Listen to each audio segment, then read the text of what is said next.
Midnight, August 1832, Virginia.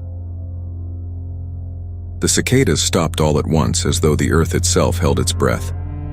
Inside the Calhoun mansion, a candle guttered, throwing shadows against blood-streaked wallpaper. The air smelled of iron. Somewhere in the distance, a baby cried. Bare feet creaked across the wooden floor. A blade, wet and heavy, dripped onto the boards. The silence was unbearable, louder than gunfire. A voice, trembling and sharp, whispered into the dark. He didn't beg. He didn't run. The door slammed. The house swallowed the sound, and history began to burn. The sun rose heavy and red over the Virginia fields, staining the rows of tobacco with fire. Chains clinked faintly as the enslaved moved at dawn, their breaths fogging in the cool morning. The smell of damp earth, sweat, and smoke carried across the land. From the veranda, Elias Harper squinted against the light. A wiry man with skin scorched leather red by years beneath the sun. He tapped the side of his flask with impatient fingers. The sound of metal against tin echoed sharper than it should. His wife Mary leaned in the doorway, shawl wrapped tight around her thin frame. Her eyes were pale as frost, always watching, rarely speaking. She had the look of a woman who overheard more than she ought. Elias grunted. Lazy dogs will work faster when the whip sings. Mary's lips pressed thin. Or die quicker. He turned, glare slicing across her face. Dead hands don't pick tobacco. Remember that. Below them, voices carried faintly. The field hands murmured as they bent low. A snatch of song drifted, low, soft, like the memory of a lullaby. Elias snapped upright. Do you hear that?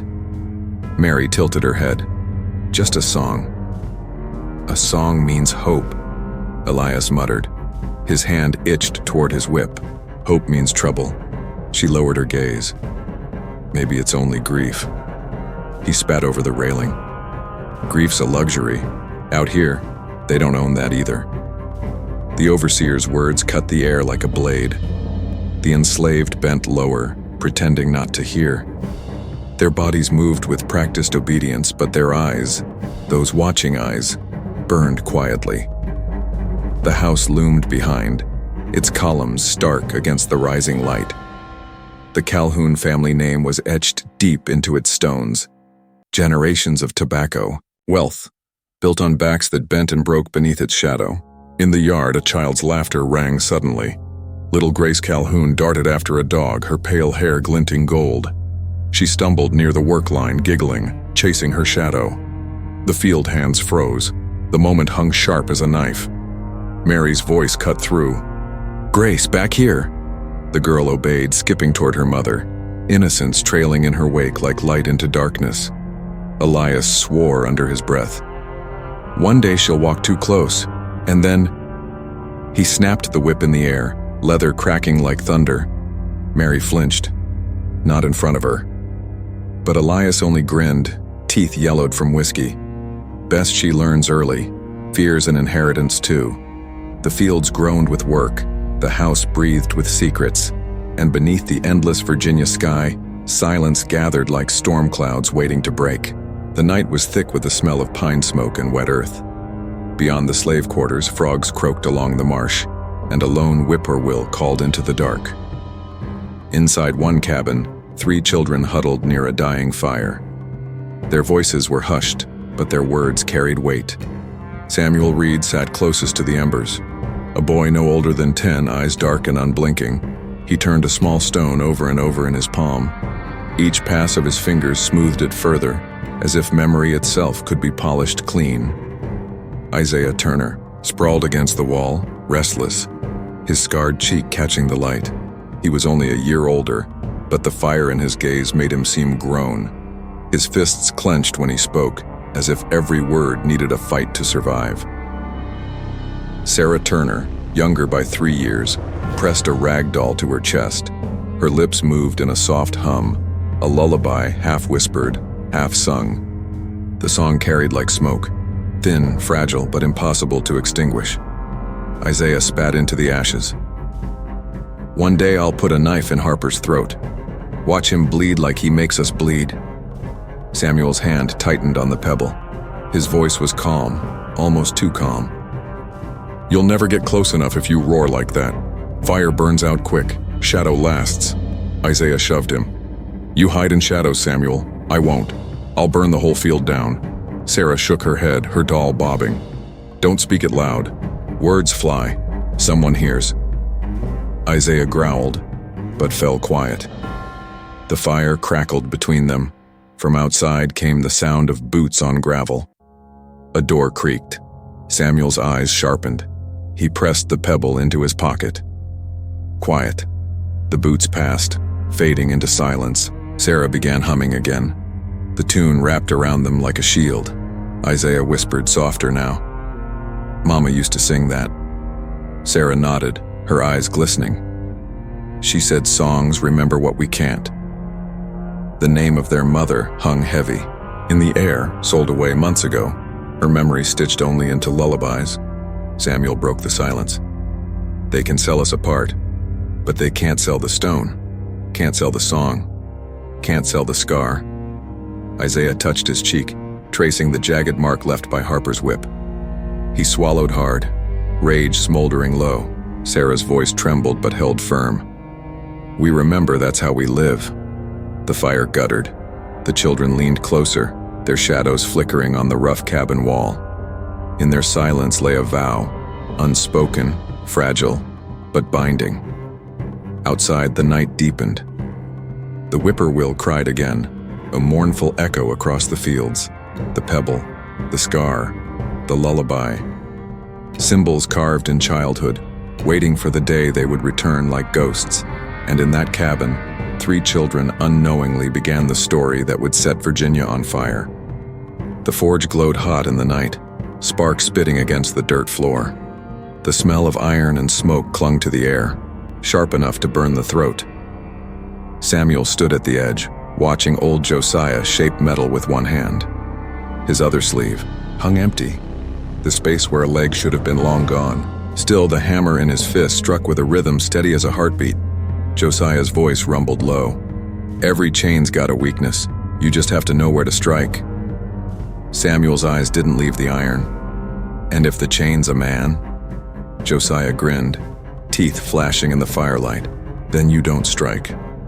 You wait. Men are weaker than iron. They break themselves." The boy turned the pebble in his palm, feeling its familiar weight. "I remember every word you say." Josiah leaned closer, whispering. "Then remember this. Knowledge is sharper than steel. They fear it more than blades." He slipped a scrap of newspaper into Samuel's hand, letters smudged but legible. "Learn, quietly, and one day, you'll cut deeper than any whip." The hammer fell again, echoing like thunder. In the big house kitchen, firelight flickered across copper pots and polished wood. Eliza moved silently among them, her hands deft as she folded cloths and poured water. A silver hairpin glinted faintly, tucked in her sleeve. Isaiah leaned in the doorway, watching. His scar caught the light, but his smile softened in her presence. "You're too pretty to be serving their food," he muttered. Eliza shot him a warning look. "And you're too loud for your own skin. If Harper hears, I don't care." He stepped closer, voice low but fierce. "I'd burn this house to the ground if it meant walking free with you." Her breath caught. She shook her head. "Don't say it, not here." He reached for her hand, rough fingers brushing hers. "I mean it." For a moment her walls cracked. "And where would we go?" "The world beyond this porch belongs to them too. Then we make a world that doesn't." His grip tightened, fire blazing in his eyes. Eliza glanced at the doorway.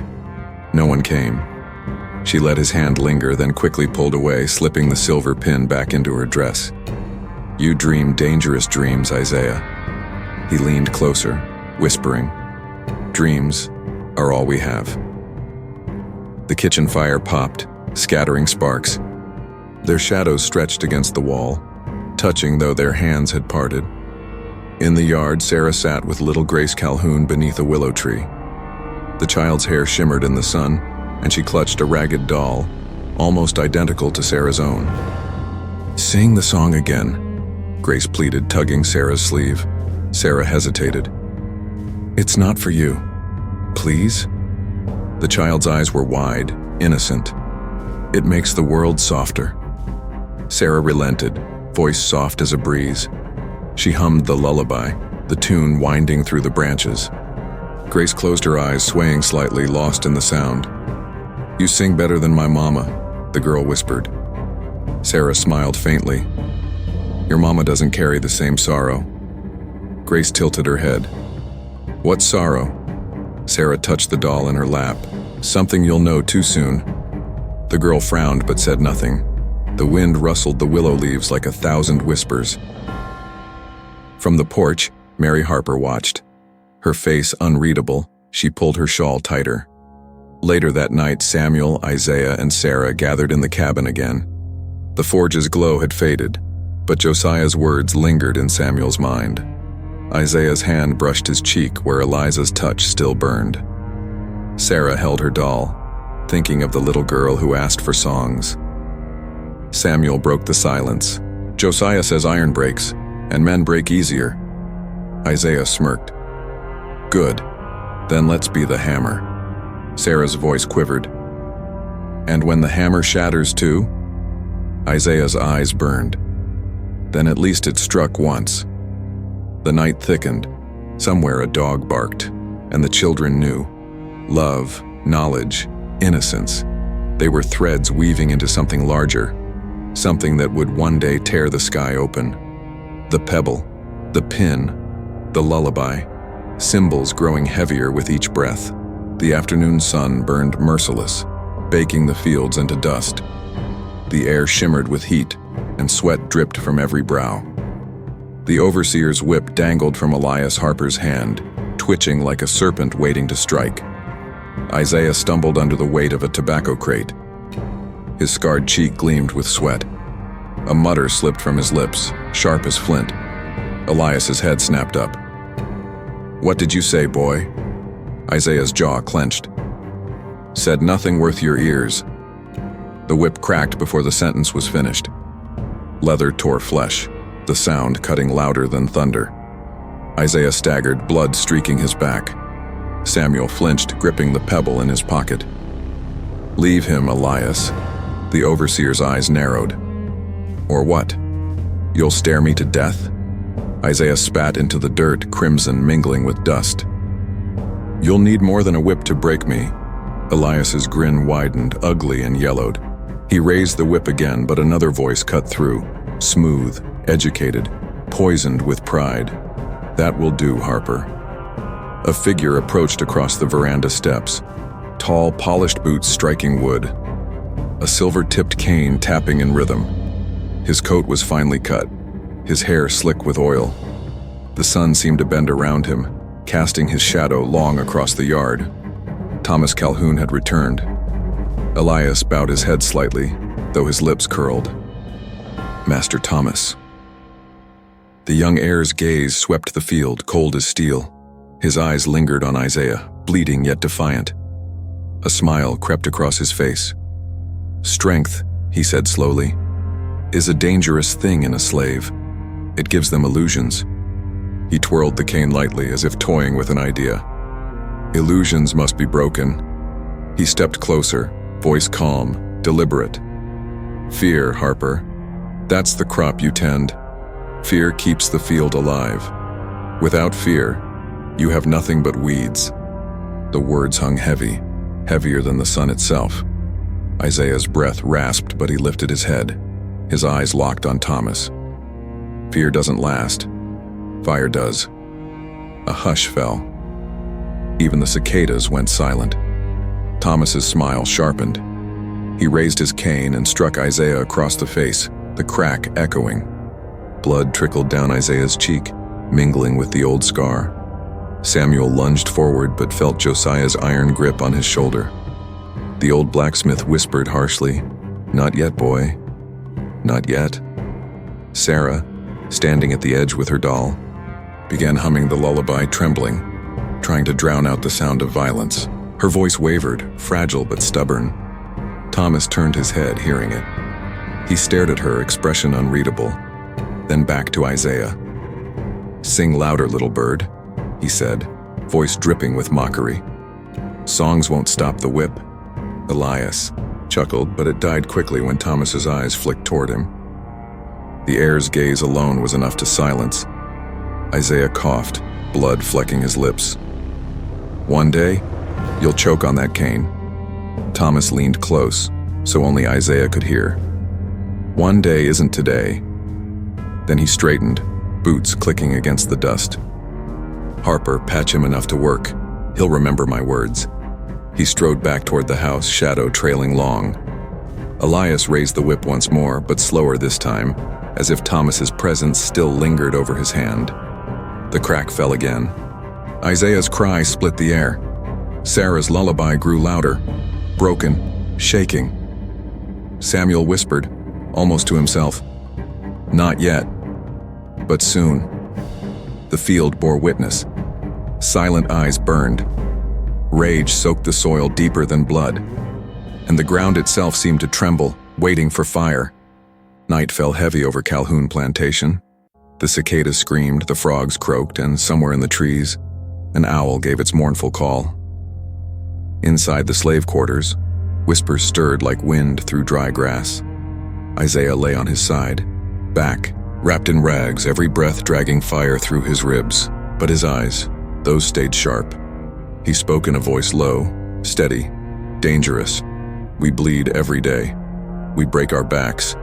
They feed us scraps, beat us, chain us, spit on our names, and still we rise at dawn to work again.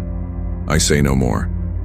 Samuel knelt beside him, the pebble still hidden in his hand. His voice trembled, but not from fear, from resolve.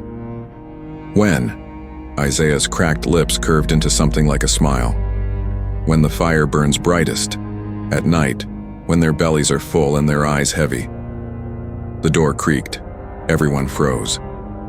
A figure slipped in, Rachel, the midwife. Her shawl clung to her thin shoulders and her hands were bloodstained from the day's labors. She looked around the room, gaze sharp as a hawk's. "You'll need more than words," she whispered. "You'll need timing, weapons, and courage enough to strike without trembling. Have you all got that?" Josiah lifted his hammer, old but sturdy. "I've got iron and arms strong enough to swing it." Rachel nodded once. "Then I'll bring what I can.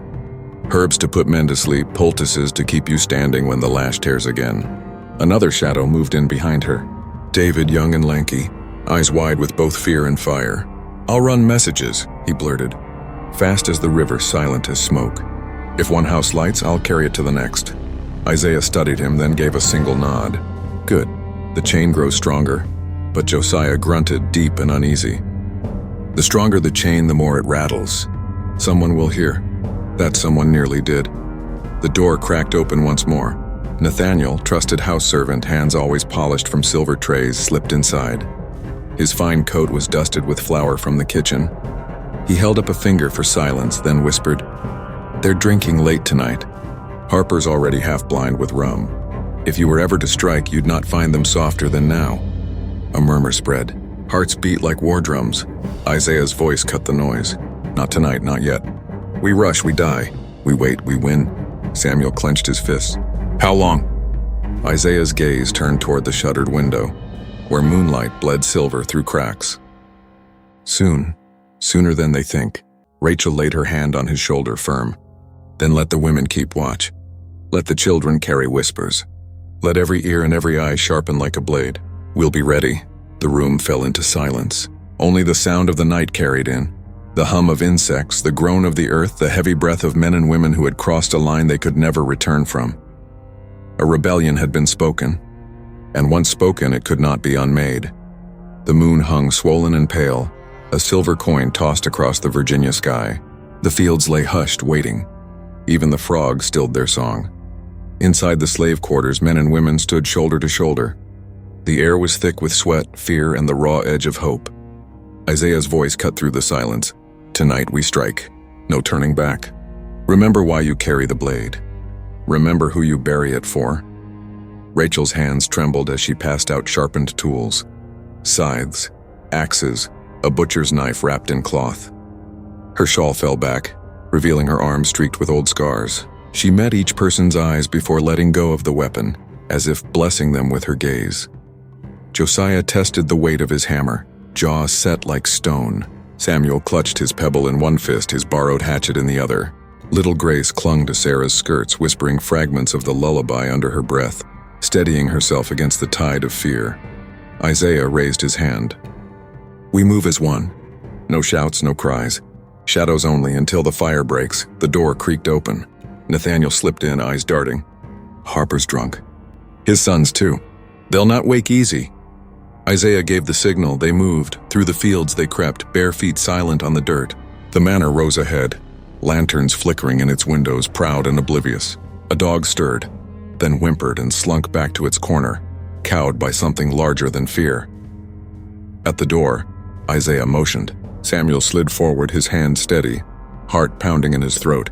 He lifted the latch. The wood groaned, but only faintly. They entered. The air inside reeked of spilled rum and roasted meat.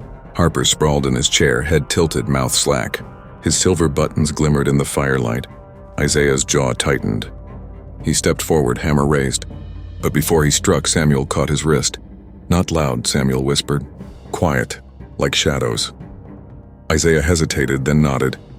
Rachel pressed the butcher's knife into Samuel's palm. "Do it clean." Samuel's breath shook. Then he leaned in, pressing the blade deep into Harper's throat. The man's eyes flew open, blood gurgling, a choked gasp cut short. His body slumped, silent forever. The room seemed to exhale. Then chaos erupted. A door upstairs slammed. Harper's eldest stumbled down, pistol in hand, still half drunk. He fired wildly. The shot cracked through the air, plaster raining down. Women screamed. Josiah roared, swinging his hammer. The blow landed with a sickening crunch, the pistol clattering useless to the floor. Now the silence was gone. Now there was only fire. Rachel lit the first torch from the hearth. She hurled it against the curtains, flame swallowing cloth in seconds. The fire licked upward, devouring wood, painting the walls in furious light. "Move," Isaiah bellowed. House to house, strike before dawn. They spilled back into the night, torches blazing, voices rising in fury. The sky glowed orange behind them as the manor collapsed in flames, screams buried beneath the roar. Across the fields they stormed, splitting in bands. Rachel and Josiah led one toward the overseer's hut. Samuel and Isaiah another toward the next plantation house. Sarah carried Grace on her hip, singing the lullaby louder now. Not as comfort, but as battle hymn. Doors splintered, lamps shattered. Men who had held whips fell beneath axes. Women who had spat slurs drowned in their own blood. The rebellion surged like a flood, washing away years of silence in a single night. And yet, even as vengeance burned, fear lingered. Every strike of the blade carried the weight of certain reprisal. Every torch lit also lit their own graves. Still, no one stopped. Not now, not ever. The night of uprising had begun, and with it Virginia awoke to its darkest reckoning. The countryside awoke not to roosters but to screams. Flames clawed at the sky, black smoke curling like the hand of the devil himself. The rebellion spread, one household to the next, every strike echoing the centuries of silence that had come before. Isaiah's band moved with grim precision. Torches in one hand, axes in the other, they burst through the door of the Dalton plantation. The master stumbled from his bed, pistol raised, but his hand shook. "You think we're beasts?" Isaiah snarled, eyes blazing. "Then tonight, beast answers beast." The pistol cracked, but the shot went wide. Josiah's hammer came down hard. The sound was bone and blood mingled, a bell tolling the end of Dalton's reign. Rachel dragged the mistress from her chamber by the hair. The woman screamed, clawing at Rachel's arms. "Please, mercy!" "My children," Rachel's voice broke into a hiss. "Where was mercy when you watched them whipped? Where was mercy when you sold your neighbor's daughter for silver?" The torch touched the curtains. The house roared to life. Meanwhile, Samuel and Sarah led their band to the neighboring Carter farm. The Carters had been warned. Word had spread faster than flame. Men waited with muskets at the ready. "Down," Samuel shouted. The first volley cracked. 2 rebels fell screaming into the dirt. Sarah clutched Grace behind a wagon, whispering the lullaby into her ear to drown out the shots. Samuel crawled forward, blood pounding in his ears. He pulled a pistol from a fallen man's belt and fired into the window. Glass shattered. A scream followed. "Push forward!" he cried. They surged as one. The Carters fought savagely, but the weight of fury was heavier than their powder. Doors splintered. Shots rang. Then silence, broken only by Sarah's trembling song as she carried Grace through the smoldering wreckage. By midnight, the rebellion swept across 7 plantations. Smoke columns marked their path like grave markers in the sky, but already cracks began to show. At the edge of the Gibson farm, Nathaniel faltered. His hands shook on the torch. "Isaiah, we can't keep this pace. The militia will gather by dawn." Isaiah rounded on him, face lit by fire. "Dawn means nothing if we don't burn them all before it breaks." Rachel grabbed Isaiah's arm. "Listen to him. Our people are dying too. The Carter fight cost us 3. We can't keep throwing lives away." Isaiah's jaw tightened. "You'd rather crawl back into chains? Then bury me tonight because I'll not stop." Samuel stepped between them, pebble clenched in his fist. His voice was steady. "Isaiah, shadows, not fire. We burn too bright, they'll strike us down faster." Isaiah's glare softened just slightly, but his rage still burned. "Fine, you lead the shadows. I'll lead the flames." And with that, the rebellion split.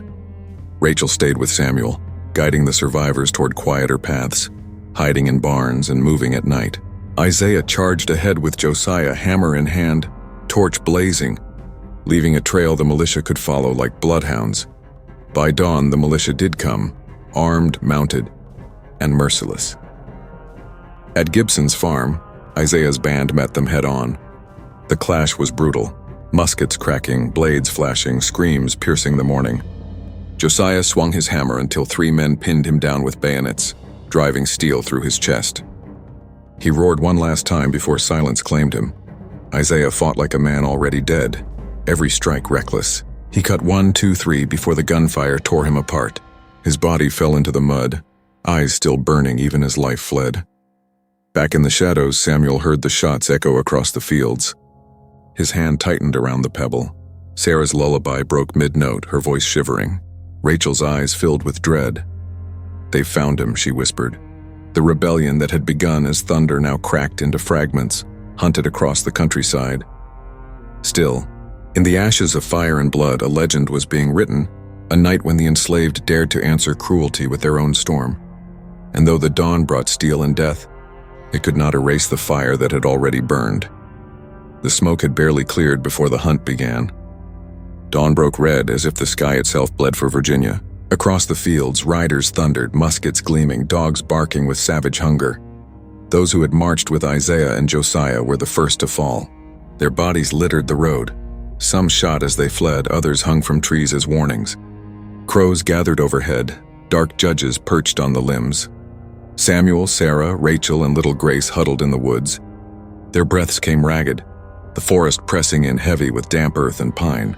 The lullaby was silent now. Grace's lips trembled too hard to sing. Rachel whispered, "They'll scour every hollow. We can't stay." Samuel pressed the pebble into her hand. "Then carry this. If I'm caught, you keep the memory." Her fingers closed over the stone, eyes glistening. "You're not dying tonight." But already the sound of dogs grew louder. The hunters came fast. Muskets cracked. Rachel shoved Grace into Samuel's arms. "Run!" she cried, swinging a torch to draw the men toward her. Flames flared. Shouts erupted. A shot rang, and Rachel's body crumpled into the leaves, torch still burning beside her. Samuel bit down on his scream, clutching Grace close. He dragged Sarah deeper into the thicket. For days, the forest became their prison. Hunger gnawed. Sleep was thin, broken by the baying of hounds. One night, Sarah spoke through cracked lips. "Why do we keep running? They'll never let us live." Samuel's voice was hollow. "Because Rachel gave her breath so we could." But strength waned. By the 5th night, militia torches closed in. A ring of light surrounded the thicket. A voice called out, sharp, cruel, unmistakable. Thomas Harper Jr., his father's blood still staining his memory. "Come out, dogs! Come out and crawl!" Sarah trembled. Grace whimpered. Samuel stood, pebble in one hand, hatchet in the other. "Stay behind me," the militia stormed in. The struggle was short. A musket butt struck Samuel's skull. He fell, darkness swallowing him. Sarah and Grace's cries were smothered by rough hands. Williamsburg, weeks later. The courthouse stood tall, its brick walls clean, polished, mocking the filth and misery of those dragged inside. The trials were swift, their verdicts predetermined. Samuel sat shackled, head bandaged, wrists bruised. Across the room, Sarah held Grace's hand, iron collar locked around her neck. They were not tried, merely displayed as witnesses, tokens of guilt by association. The judge's voice droned. Samuel Reed, found guilty of insurrection, rebellion, and the murder of Master Thomas Harper. Gasps rippled through the chamber. The prosecutor's lips curled. Sentenced death by hanging. Samuel lifted his head. His eyes found Sarah's. No fear, only defiance. "I die as a man," he said. "Not a slave." The courtroom erupted, shouts, curses, the pounding of fists. The gavel struck, but his words lingered, heavier than stone. The executions came swift. Isaiah's body had already rotted in the field. Josiah's corpse lay buried shallow under militia boots. Rachel's ashes smoldered in the woods. Now Samuel stood upon the gallows, rope rough around his neck. The crowd gathered, masters in fine coats, mistresses clutching lace handkerchiefs, children wide-eyed. Slaves stood forced into attendance, their chains rattling, their silence screaming louder than any protest. Thomas Harper Jr. watched from the front row, jaw clenched, eyes burning with the fire of vengeance. The hangman pulled the lever. The rope snapped taut. Samuel's body swung. His pebble slipped from his hand, falling into the dirt below. Sarah saw it. Even as tears streaked her face, she mouthed the lullaby, clutching Grace close. In the weeks that followed, vengeance spread beyond the rebels. Innocent men and women were dragged from cabins, whipped, executed, sold south. Fear became law. The rebellion that had lasted a single night cast shadows for years. Sarah was sold within days, ripped from Grace's arms. The child's cries echoed through the auction yard until her voice broke. Grace vanished into the trade, her fate swallowed by silence. Sarah disappeared too. Some whispered she lived, some said she died on the long march south. But in every whisper, their names carried weight. Back in Harper's Field, the gallows stood empty, rope swaying in the wind. Children dared not walk past at night. Some said they heard a lullaby drifting on the breeze. Others claimed they saw a figure with a pebble in his hand, standing in the shadows watching. The rebellion had ended. The masters declared victory, yet something had shifted. Fear no longer flowed only one way. For though the rebels lay in graves or chains, their story seeped into the soil, refusing to die. Years passed, but the night of fire was never forgotten, not by the masters who sharpened their laws like knives, not by the enslaved who whispered the name Samuel, Isaiah, Rachel, Josiah, Sarah, and Grace in the dark, as if summoning spirits. The newspapers of 1832 called it a massacre. They inked Samuel Reed as a monster, Isaiah Turner as a devil.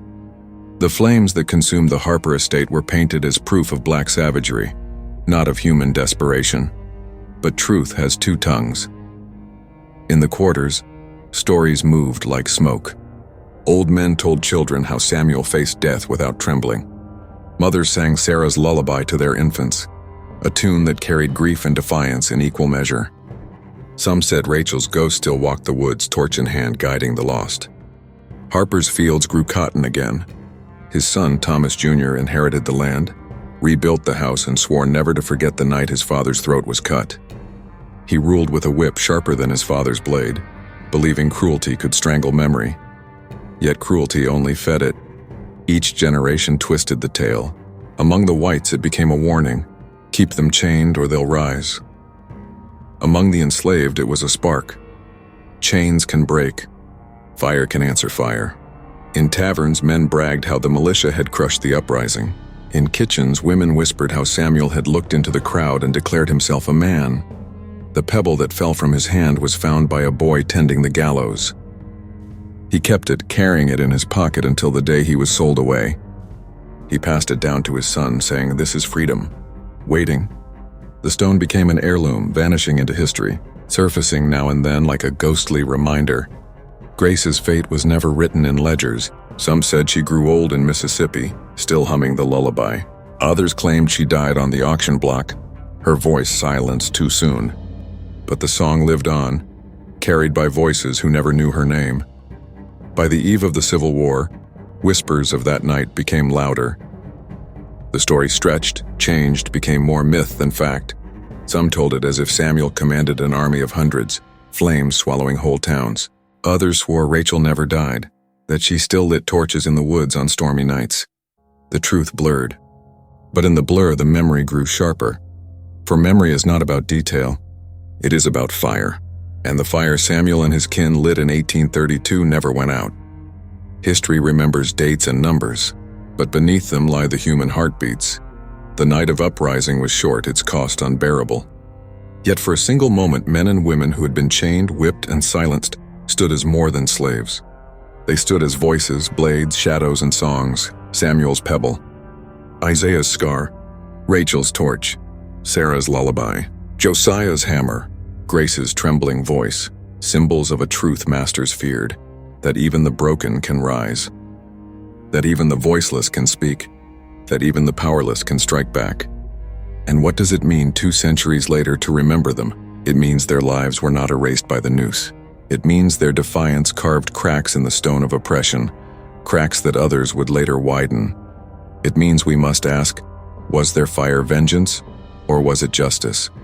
Perhaps the answer is both, for justice denied becomes vengeance inevitable.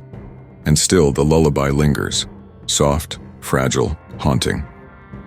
A reminder that beneath every rebellion lies not only rage but also love. Their story is not just history, it is a mirror. We live in an age where chains may not rattle, but oppression takes new forms.